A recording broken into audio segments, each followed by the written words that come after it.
Good evening. Welcome to Dusty Feet. It's January 5th, 2023, and it's our first Dusty Feet of the new year. I kind of wanted, since this is the new year, maybe to cover again something that actually I did do a few years ago. We had to rebuild the channel a while back, and the videos we did with then, we lost them. I'll make sure that doesn't happen again. Um, so, so I like the thought of how to view the Bible. Okay. But also, along with that is maybe a prefacing question. Should we even read the Bible? Yeah. So let's start from there, and then we can move on. We have outside the class, where we want you to review the material before we start chatting about it. It's kind of like homework. We're still in the Matthew series with Tim Mackie. Next Tuesday, we'll be chatting about episode 23, The Other Side of the Lake. I do link all of the videos for each week in advance on TheDustyFeet.com on the Outside the Class page. And those videos, they premiere every Tuesday night at 7 p.m. Eastern. Enjoy them. In the description below are links to all the audio, video, and source documents that we use here on the Dusty Feet.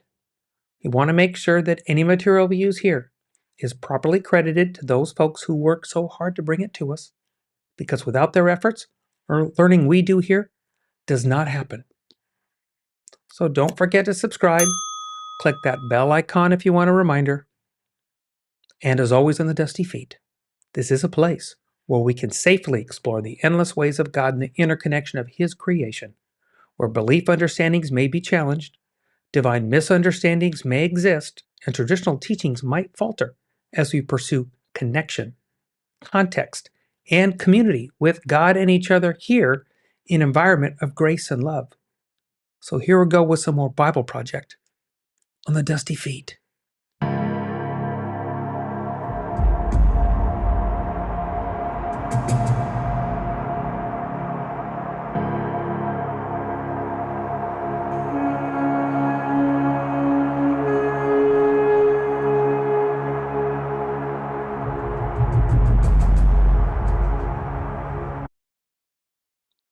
Okay, so let's get this out of the table now, maybe to help manage expectations. So 1, this is not a definitive, you shall do this. It is more a way to look at things. 2, this is a series, so there will be no one-line answers, more likely many episodes with responses and options. 3, we give grace. Please give grace as each one learns more about this collection of scrolls.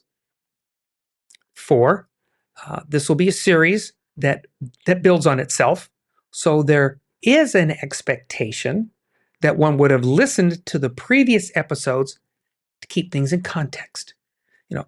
Just like we do outside the class, we expect folks to listen to the audio and video before we get to the context of the story. So on our deal, it's to look at what came before. Fair? Okay. So before we get into view, let's chat a bit about should, right? Should we read the Bible? Okay, I don't mean this as an inflammatory question or a clickbaity question, but I do really think it's an honest and fair question. And it might even start more basic, and a beginning question maybe is, why read the Bible? That might be a more complicated question than one might think. How about, do I need to read the Bible? Is it necessary? So the paradigm that someone comes from might determine a way forward, okay? So, is what I hear in church enough? Is the word of the day enough. What is enough? The response to this is really up to each of us. Accountability aside, it will be how one views the scripture as a whole, right? So what would be fair and honest to say that if one did not feel it necessary to read the whole Bible, then maybe this episode and the series that follow won't be of much use. That's not a problem. It's just I kind of want to be honest with that up front, okay? But if you think you might find it necessary and probably think it should be done, then we do have some fun things to explore. I do hope this series of episodes will be useful to you, and it'll present a few things to ponder along the way. Right? I do not intend to use this as a let me convince you that you need to read this or to do this way. My intent is to maybe help us look at Scripture in a new or different way than we have in the past. So it's obvious this won't be a reading plan, not a reading the Bible in a year. We're not even talking about focus on this. So let's kind of keep that in mind. Fair?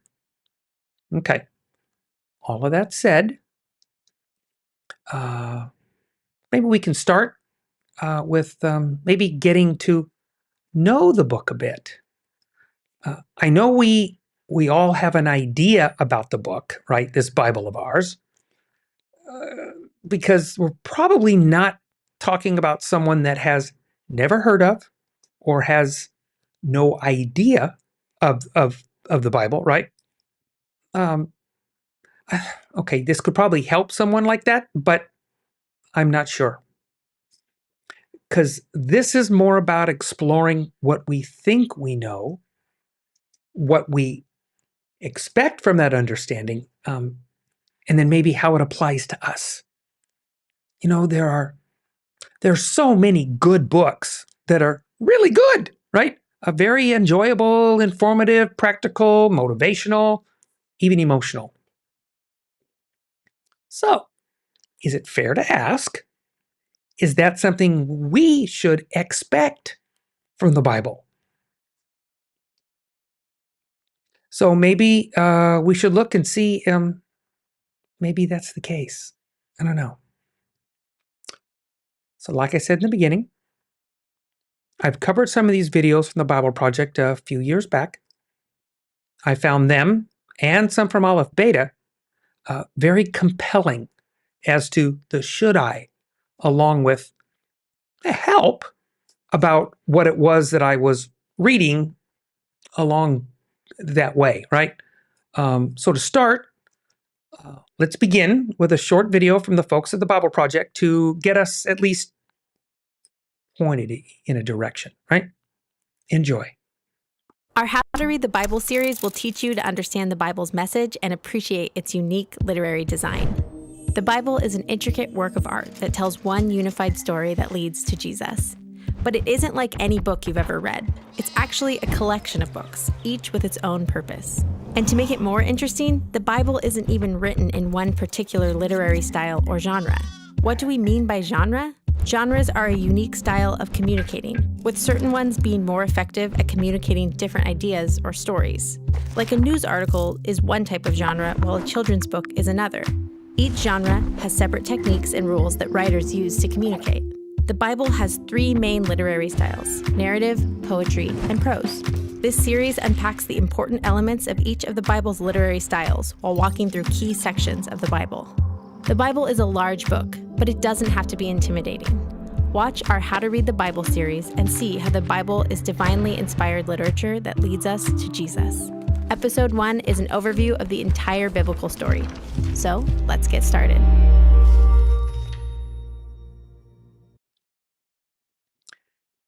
Okay, so well, it seems our direction starts with a few points to consider, right?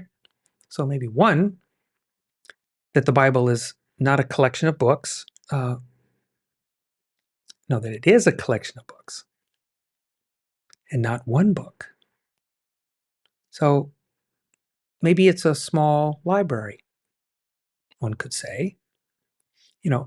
A point that the folks at the Bible Project say is that this is a unified story that leads to Jesus. So we're looking into that, of course.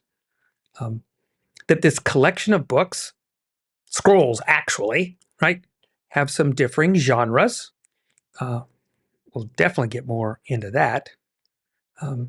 And that within that framework, there's also literary styles. Ways that the stories expresses itself. So there's even more to consider. So with that laid out in these 3 points, now we can step forward a bit. So let's look into how to read the Bible. And we'll take a look at the next video. Short but informative. Enjoy. The Bible. It's one of the most influential books in human history. It explores the big questions of why we exist. It's inspired many people to do amazing things. And confused many others. And you've probably got one sitting around somewhere. So, what is the Bible actually? Well, the Bible is a small library of books that all emerged out of the history of the people of ancient Israel. And in one sense, they were just like any other ancient civilization. But among them were a long line of individuals called prophets, and they viewed Israel's story as anything but ordinary. They saw it as a central part of what God was doing for all humanity. And these prophets were literary geniuses. Really? Yeah, they expertly crafted the Hebrew language to write epic narratives, very sophisticated poetry. They were masters of metaphor and storytelling, and they leveraged all of this to explore life's most complicated questions about death and life and the human struggle. So, there's a lot of different authors writing this book. Yeah, and these texts were produced over a 1,000-year period, starting with Israel's origins in Egypt, then leading up to their kingdom with their first temple. But eventually, they were conquered by the Babylonians, who took them away into exile. Then, at a crucial moment in their history, many Israelites returned to their land. They built a second temple, they reformed their identity, and this is when the Jewish scriptures began to be formed into the shape that we have them today. Okay, the Jewish Bible. What's in it? Well, in Hebrew, it's called by an acronym, Tanakh. The T stands for Torah, sometimes called the Law. That's Israel's 5-book foundation story. The N stands for Nevi'im, the Hebrew word for prophets. And this section consists of the historical books that tell Israel's story from the prophet's point of view. Then you get the poetic books of the prophets themselves. The K stands for Ketuvim, the Hebrew word for writings. This is a diverse collection of poetic books, wisdom books, and more narrative. And the Jewish people believed that through all of these literary works, God speaks to his people. Now, there were other Jewish writings being produced during this Second Temple period as well. Yeah, a really diverse group of texts. And these too were highly valued in Jewish communities. And there was debate from ancient times about whether or not some of these should be considered part of their scriptures. So, this is a lot of different writings over a long period of time. Why did they put them all together like this? Well, altogether, these texts tell an epic story about how God is working through these people to bring order and beauty out of the chaos of our world. And it all builds up to a hope for a new leader who would come and renew all creation. And then the Tanakh concludes, and this leader never comes. So it's an expertly crafted work, but it's missing an ending? That's exactly right. Now, a few centuries later, a Jewish prophet comes onto the scene named Jesus of Nazareth. He claimed he was carrying the Tanakh story forward. Yeah, so Jesus did a bunch of cool stuff, was killed, but his followers claimed he was alive from the dead. Yeah, they said that Jesus was that long-awaited leader who would restore the world. And so his earliest followers, called apostles, they composed new literary works about the story of Jesus. They called these Good News, or the Gospel. They formed an account called Acts about the spread of the Jesus movement outside of Israel. And then they circulated letters to different Jesus communities all around the ancient world. And they saw these writings as part of the scripture. Yeah, the apostles wrote all of this as the fulfillment of that epic story found in the Tanakh. And they were continuing the literary genius of the Jewish tradition. They also believed that God was speaking to his people through these texts alongside the scriptures of Israel. So that's the Old and New Testament. But what did the early Christians think of the other Second Temple literature? Well, different groups had different views about some of these books, but we know they read them and valued these texts because they passed them along with the Jewish scriptures. Okay, so we've got the Tanakh, the Jewish scriptures. We got these other Second Temple period works. Then the writing of the apostles about Jesus. And that's a lot of literature, so what's in my Bible?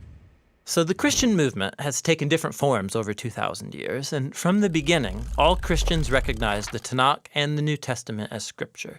And for centuries, much of the Second Temple literature was read as part of the biblical tradition. The Catholic Church eventually made it official and called some of the books from this collection the Deuterocanonical books. Some Orthodox churches used even more books from this Second Temple literature. And then in the 1500s, during the Reformation, Protestant Christians wanted to go back to the oldest writings of the prophets and apostles, so they accepted only the Old and New Testaments. Okay, I think I got it. But how does a collection of books produced over 1,000 years by all these different authors tell one unified story? Yeah, that's the question we'll address in our next video.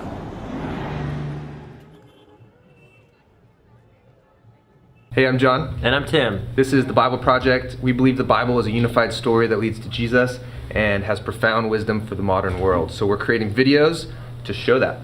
This was the first in a brand new series that we're starting, How to Read the Bible, but we have lots of other kinds of videos. You can find it all for free on our website at jointhebibleproject.com. In fact, there you can find a handout that will accompany this video. It just goes into more detail and the information that this video is about, and lots of other resources. So check it out. You could also be a part of this by supporting us at thebibleproject.com. Our goal is to make all these resources available for free to anybody, anywhere, and we can do that because of your support. So thanks. Thanks so much. So, how do you view the Bible? How do you view it? How do you call it? Do you have expectations? What's it supposed to do? How one reads a book is very much wrapped up, at least in my opinion, is what one thinks a book is. Okay? Thinks a book is. Okay, so this is the weird epiphany that I had. And I really don't know why it didn't stand out before, what took it so long, and why it clicked this time around, right? That the Bible is not a book. It really is a small library. It's a very focused library. It's a very influential library. It does contain many books, scrolls actually, right? And we'll say for our purposes between 66 and 84. There might be more. So inside this library, what does it contain? There are fiction books, history books, biographies, poetry, inspirational books. So Tim and John, they did talk about a few things, and they did mention that it was a book to inspire people. I'll think about that. But this collection of scrolls over a 1,000-year period, as they pointed out, it contains laws, wisdom, literature, poetry, history, and a bit more. So the gathering of these scrolls into a unified library, so to speak, that didn't even begin until during the time of the Second Temple period, right? And we heard words like Tanakh, right? We had Torah, Nevi'im, Ketuvim, right? Torah, law, Nevi'im, right? Prophets, and Ketuvim, writings. Each of those is a collection of scrolls. So, and the belief also with them was that these collection of scrolls, that it was God through the authors speaking to his people. Many of those authors, right? We refer to them as prophets because they capture the word that the Father has to share, or sometimes it was to describe a vision that God had shown them, right? Um, to then explain what they saw to the best they knew how in the culture and the time that they lived, okay, what they understood. Then we have the wonderful scrolls of Matthew, Mark, Luke, and John, right? Those gospel accounts, maybe semi-autobiographical accounts of the Messiah in his time on earth and the stories of the people that he impacted along the way. 3 of those came from a personal story perspective, right? Each with an agenda of how they wanted to share the stories that they had experienced. Luke, he was a gatherer of information. He searched out those that had a story to tell. They shared their parts of the stories, and then he shared his collection, right? And Acts, that's one of his greatest works. We have the letters, the apostolic writings. They were written to communities, right? Letters are written to a certain group of people in a certain region at a particular time. We do get to read some of those discussions. We only get half the story at best. I'll argue way less. But the community deemed the words of such value that they shared it around to the greater believing community. Remember, that's dirty laundry and all, right? Because these letters, they're personal at times, but they're always loving from the various authors. Paul probably being the most prolific. Yeah. But we've only identified the source, the authors, and the names of these books, right? But did you notice that when I talked about some of them, that I tossed in a possible genre of a book? Those are my first impressions. But the real question will be, what is the genre of a book? What are the literary styles inside of each book? What should we expect from each book? Again, we need to remember that the Bible is more like a library than an individual book. So different books might have different expectations. And not all genres have the same expectation. We need to remember also at times that it is not family friendly in many places, but to ignore those parts, to try to make them less, we have the possibility of missing so much, right? You might not think it's very important, but you will very much not want to confuse the Song of Solomon for what it is with what many of the other books might be. Okay? Yet really, what makes this library unique among all others? As alluded to by the Bible Project, all of the books are on a storyline that will lead you to the Messiah. If you're looking for all of life's answers, I'm not sure this is a realistic expectation from this library because I don't think it's its intention.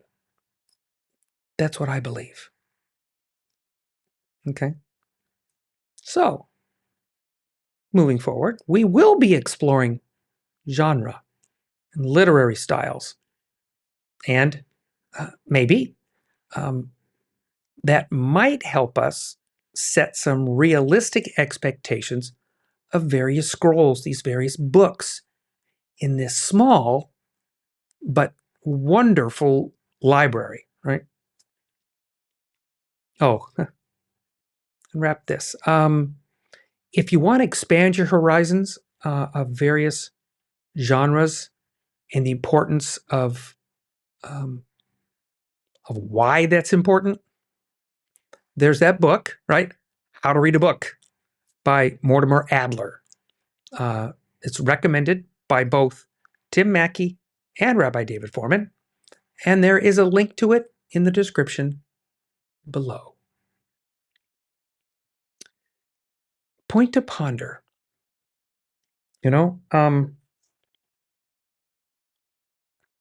This library, this